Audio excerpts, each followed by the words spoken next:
오늘은 우리 사회 초년생이나 우리 청년들이 집을 구할 때 저리로서 대출을 받아 구할 수 있는 중소기업 청년 대출과 월세 20만 원 지원해준 청년 월세 지원 제도, 그리고 어떤 집을 구해야 두 가지를 다 혜택을 볼 수 있고 자격 요건은 어떻게 되면서 나의 소득을 어떻게 보는 건지 간단하게 설명을 드리고자 합니다. 오늘 첫 번째로 말씀드릴 것은 중소기업 청년 대출이에요. 일명 중기청 대출이라고 합니다. 제가 현직에서 이제 공인중개사 일을 하다 보면 가끔 청년들이 연락이 옵니다. 혹시 중기청을 받고자 하는데 가능한 집이 있습니까? 부동산에 가서 집을 보고 부동산에서 물어볼 수 있잖아요. 이 집이 중기청이 됩니까? 아니면 청년 월세 지원 제도가 됩니까? 물론 부동산 우리 중개업자분들은 좋은 집을 소개할 수 있지만 중기청의 대상이 이 집이 되는지 청년 월세 지원 제도가 되는지는 알기는 어려워요. 그런 부분을 중개사가 많이 다루지는 않죠. 실제 뭐 중개업소가 중기청 대출을 뭐 다루는 것도 아니고 저희가 주체가 아니니까 다루지 않는 건 현실입니다. 그래서 오늘은 중소기업 청년 대출에 대해서 설명을 드리고자 합니다. 이사를 가고자 하거나 집을 구할 때 일단 조건 세대주여야 돼요. 예비 세대주도 상관은 없습니다. 다만 본인의 소득이 연봉 3,500 이하여야 됩니다. 그리고 구하는 집은 보증금 2억이 넘어서는 안 돼요. 재산은 당연히 주택은 없어야 되고요. 적금이나 뭐 현금이나 유가증권 다 합해서 46,100만 원 이하라면 중기청 대상이 되시고요. 그리고 일단은 모든 직장에 다니시면 되는 건 아니에요. 안타깝지만 대기업 다니는 우리 청년들은 일단 대상이 아닙니다. 그 이제 나이 제한도 있습니다. 만 19세부터 만 34세까지. 예외상으로 남자들은 군대를 다녀오잖아요. 육군 1년 6개월 정도 되는 것 같습니다. 그러면 만 34세에서 1년 6개월을 이제 더해서 만 35세까지 가능한 겁니다. 예를 들어서 부사관을 다녀왔다. 한 4년을 복무하고 왔다. 이러는 경우에는 4년을 더해서 만 38세까지. 다만 한도는 있습니다. 복무기간 10년 있다 나왔다. 다 되는 건 아니고요. 만 39세 미만 청년까지만 대상이 되는 제도입니다. 직접 어떻게 하면 그 집이 맞는지 확인하는 방법이 있습니다. 일단 집은 중개소에서 보고 내가 들어가려는 집이 만약에 원룸이에요. 보증금이 5천인데 그 융자가 있는 거예요. 근저당 설정이 있죠? 1억이 있어요. 나의 보증금과 융자 합치면 1억 5천인데 이 집이 중기청이 되느냐? 그 판단 간단하게 말씀드리겠습니다. 네이버에 가시면 KB 국민의 시세가 있어요. 그 시세를 보시고 그 하가 부분을 보시면 돼요. 그럼 2억이고 나의 보증금이 5천이고 융자 1억이다. 그럼 대상이 되는 거죠. 중기청은 보험이 패키지로 들어가는 상품이에요. 보험은 부채와 보증금을 합해서 시세보다 낮아야 되는 거예요. KB의 국민의 시세가 다 있는 건 아니에요. 없는 경우는 어떻게 체크할 수 있냐? 두 가지 방법이 있어요. 그 중에 하나, 공중개업 사무실들은 대출 영업사원들이 다들 이제 그 협력 관계를 맺고 있어요. 대출 영업사원한테 간단하게 물어보면 돼요. 이 집이 보험이 되는지 안 되는지.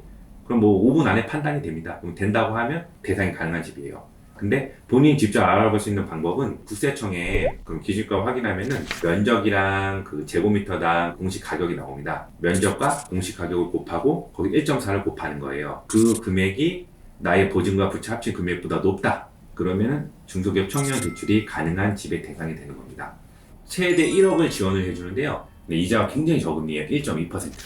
간단하게 얘기해서 1억을 대출을 받으면은 한 달 10만 원가량 이자가 나오는 겁니다. 소형 오피스텔이 뭐 1억에 50짜리도 있고 1억 천에 40짜리도 있어요. 뭐 5천에 뭐 60짜리도 있고. 그러면 일단 1억에 대해서 이자는 10만 원. 이제 월세가 예를 들어서 50만 원이잖아요. 그럼 60만 원이 나가는 거예요. 근데 고시원에 비해서는 내부에 싱크대, 뭐 식탁 다 세팅이 돼 있고 별도의 공간을 편하게 쓸 수 있기 때문에 고시원에 있는 친구들도 많이 옮겼던 상품이 중소기업 청년 대출입니다. 중기청 대출을 받을 수 있는 기간은 2년이에요. 그럼 총 4회 연장이 돼요. 그럼 최장 10년까지 가능한 상품입니다. 사회 초년생들은 아무래도 연봉이 낮고 수입이 적기 때문에 혼자 별도로 직장 근처에 집을 구해야 될 때는 이 중기청을 적극적으로 활용하신다 그러면 아마 많은 도움이 될 것 같습니다. 이제 두 번째로 설명드리고자 하는 것은 청년 월세 지원 제도. 지원 제도의 대상은 만 19세부터 만 34세 미만의 무주택 세대주. 청년 독립가구도 가능하고 동생이나 누나나 오빠랑 같이 살아도 가능을 합니다. 오늘은 청년 혼자 살았을 경우 이 소득 자격 요건과 재산 자격 요건을 간단하게 설명드리고자 해요. 실제로 나온 방침의 가이드를 보면 굉장히 어렵습니다. 예를 들어서 중위소득 50% 이상 넘어야 되고 중위소득 60%가 넘지 않아야 된다. 근데 이 중위소득이라는 개념 자체도 청년들한테 굉장히 생소해요. 소득이 세전 104만 원이고 178만 원을 넘지 않으면 지원 대상이 되십니다. 자, 그러면 여기서 궁금한 게 있을 수 있어요. 저번 달까지는 한 달이 세전 200만 원을 벌었는데 회사를 그만두고 이달에 새로 옮겼어요. 근데 옮기고 났더니 세전 175만 원이 되는 거예요. 그러면 저는 월세 지원을 받을 수 있습니까? 그럼 어떤 걸로 심사하느냐? 3개월치 국민건강보험공단이 그 자료를 확인을 한 다음에 지원이 되는 거예요. 저번 달에는 200이었고 이달에 175만이다. 그럼 일단 안 되는 겁니다. 1월 달에 175만원, 2월 달에 175만원, 3월 달에 175만원이다. 그러면은 3월 달에 신청을 하면 됩니다. 그러면 저는 2개월 손해보는 거 아닙니까? 그렇진 않죠. 신청해서 받는 날부터 1년을 받는 거예요. 그럼 어떤 집들이 가능한지 보시면요. 가이드에 보시면은 주택이나 준주거만 가능하다 나와 있어요. 원룸10, 그리고 뭐 옥탑방, 주차장방. 본인이 생각했을 때 실제 주거가 아니라고 생각해도 제외를 되진 않아요. 실제로 임대차 계약 작성하고 임대인이 있고 임차인이 있고 월세를 입금하고 전입이 된다면 월세 지원이 가능합니다. 건축물 대장상에 주거인지 아닌지는 따지지 않는다고 나와 있거든요. 가이드로는 보증금 5천이 넘으면 안 되고 월세를 60만 원을 넘으면 안 된다고 나와 있어요. 제가 보증금은 500만 원인데 월세가 65만 원입니다. 그러면 저는 어떻게 되죠? 이분도 대상이 됩니다. 제 방침으로 보면은 그 보증금은 5천 이상이 절대 넘어서는 안 돼요. 월세는 60만 원이 넘는다면은 이 보증금에 대해서 환산하게 돼 있습니다. 보증금의 0.25% 곱하고 나누기 12를 해야 돼요. 1년을. 공식은 이렇지만 이게 또 계산하다 보면 어려울 수 있어서 제가 보증금과 월세가 얼마가 돼야만 대상이 되는지 간단히 말씀드리겠습니다. 예를 들어 보증금이 500이다. 그럼 월세는 68만 원이 돼도 월세 지원 대상이 되는 거예요. 1000만 원이면 67만 원, 2000만 원이면 65만 원, 3000만 원이면 63만 원, 4000만 원이면 월세가 61만 원까지 지원 대상이 되고요. 마지막은 처음에 설명했듯이 5060만 원까지 가능합니다. 본인이 물건지 주민센터 복지과에 신청하거나 복지로 사이트 들어가서 신청을 하시면 되고요. 2023년 8월 21일까지 주민센터에서는 오후 6시까지 신청을 하셔야 되고 혹시나 6시를 넘기셨다. 그럼 온라인으로는 밤 12시까지 신청을 할 수 있습니다.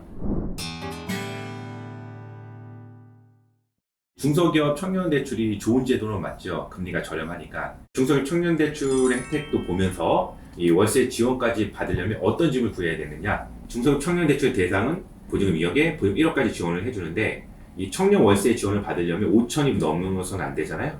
그러면 보증금 5천에 월세 60을 기준으로 집을 구하시면 되고요. 만약에 그게 안 되면 아까 말씀드린 대로 뭐 3천이면 63만 원 이런 집을 구하시면은 3천만 원에서 전액 중소기업 청년대출이 받을 수가 있어요. 그럼 3천만 원이면 이자 대략 계산해보면 3만 원이 안 돼요. 지원을 받지 않고 월세 사는 것보다 유리할 거로 판단됩니다.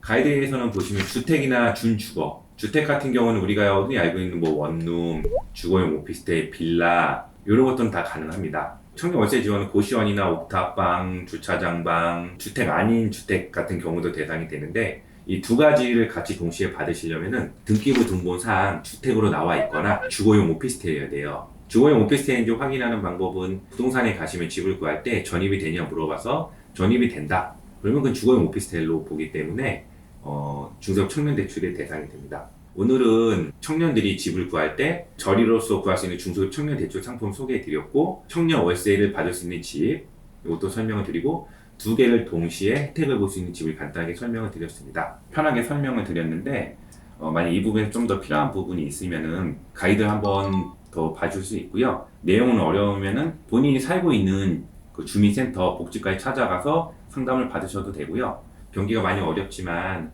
조금이라도 도움이 되고자 청년들에 대한 제도를 설명을 드렸습니다. 끝까지 시청해 주셔서 감사드리고요. 항상 행복하시길 바랍니다. 감사합니다.